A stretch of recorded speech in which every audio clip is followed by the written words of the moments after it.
Honesty is the best policy when it comes to our communication core values. Sharon Horne-Ellstrom here, and for welcome to day 2017 of What You Up To Now, documenting my journey. I use this segment to keep track of what I'm doing. Several years ago, I lost my vision to the point of being legally blind, so I had to find some ways to capture learnings, lessons learned, aha moments, etc. that didn't involve writing and journaling and taking a lot of notes. Now, I still write a lot of stuff down, but it's a pain for me to be able to access it that way. So keeping videos allows me to go back and search information and find what it is that I might be looking for if I ever choose to go back and look at it. So today our idiom for Supersize Your Business is honesty is the best policy. And I talked about that, came from Sir Edwin Sandys, with the Virginia Company way back in the Jamestown settlement. Also, Ben Franklin and Thomas Jefferson are attributed with saying honesty is the best policy, as are probably hundreds of thousands of other people through the decades and through the centuries. So it's up to you to decide if honesty and integrity and truth and trustworthiness, etc., are core values of yours or not. They happen to be core values of mine, probably because I've had to deal with people throughout my life, as all of us have, that aren't very honest, don't have integrity, aren't above board, and are only out for themselves. We're seeing a lot of that nowadays in the world. A lot of people are out for number one and only number one, which, let's be honest, we always have to do what's right for us in any given situation, but that doesn't involve hurting or harming other people.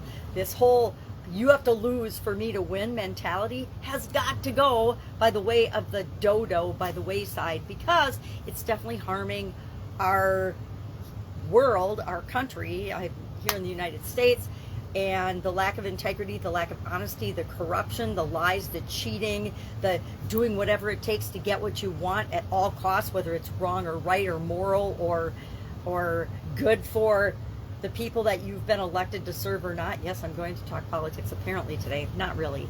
But we're seeing that trickle down in bad ways all over the country now. I mean,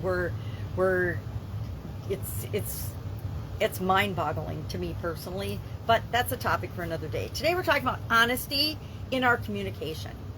And I have found over the decades now, because I've been in business for decades, that honesty really is the best policy. Honesty in our contracts, our dealing, our negotiations, our interacting with other human beings.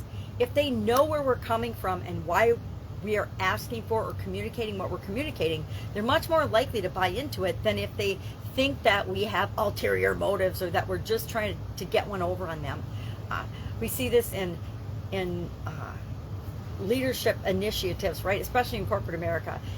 The upper echelon would come up with an idea, or they'd be sold by some consultant on some new thing that needed to come down and be passed through the entire operation, because although the C-level decides and makes decisions on policies and things to do, as it trickles down, it very seldom gets communicated in an honest, effective way to the people that actually have to implement these policies and procedures. I worked in quality in corporate America for over a quarter century, and that is one of the areas where I worked with the C-suite to come up with ideas and policies, and tried very hard to explain how it was everybody's job in the organization to implement those policies and strategies, not just the frontline workers or the people that were manufacturing. I was in manufacturing a lot, manufacturing the products and providing the services to our customers. It's everybody's job. It's the customer service representative's job. It's the CEO's job to make sure that his or her processes and procedures and communication, etc., is all honest, above board, etc. So again, I'm digressing to another topic.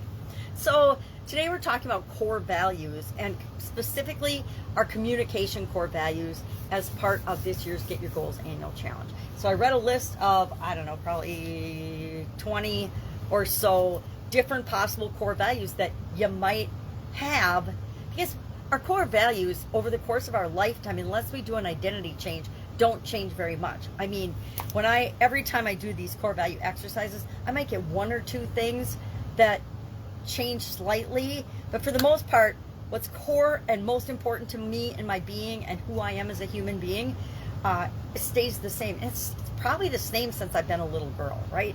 It's probably been the same since I came here to have this human experience. So Our action item today is just to pick and share your three. Just pick three, our top three. And I did it yesterday and I came up with three. And then as I was talking about it this morning, I'm like, well, what about this, this, and this? And what about these three areas that I really would like to see myself improve in? Things like that. So it's the purpose of the exercise is to stimulate our thinking. It's to become more self-aware of what really is important to us, and then check in with how is that going to impact how I set my communication goals for this year, etc. So that's it. Heavy sigh, deep breath. I overslept this morning. That always gets me a little bit discombobulated. So if you've got any questions about offline or online businesses, if you need help with anything, I've actually been in business for 50 years. Someone asked me today or yesterday, and I was like, oh my God. I started my first business when I was 13. I've been in business for 50 years. That's 5 freaking decades. And simultaneously, over a quarter century of that in corporate America as well. Went to school for engineering. I don't know if you've heard any of this before, but it's a long time. So I have had the opportunity to experience a whole lot of stuff in my life and in my career. Some really awesome, some really miserable and heartbreaking, but it means I have a lot of experience that I can call on if you need help with something. Hit me up and ask. Otherwise, I'll be with you tomorrow. I've got a big day planned today. Every day above ground's a big, good day, but I'm here to help if you need it. Have a great day, and I'll, of course, be with you tomorrow.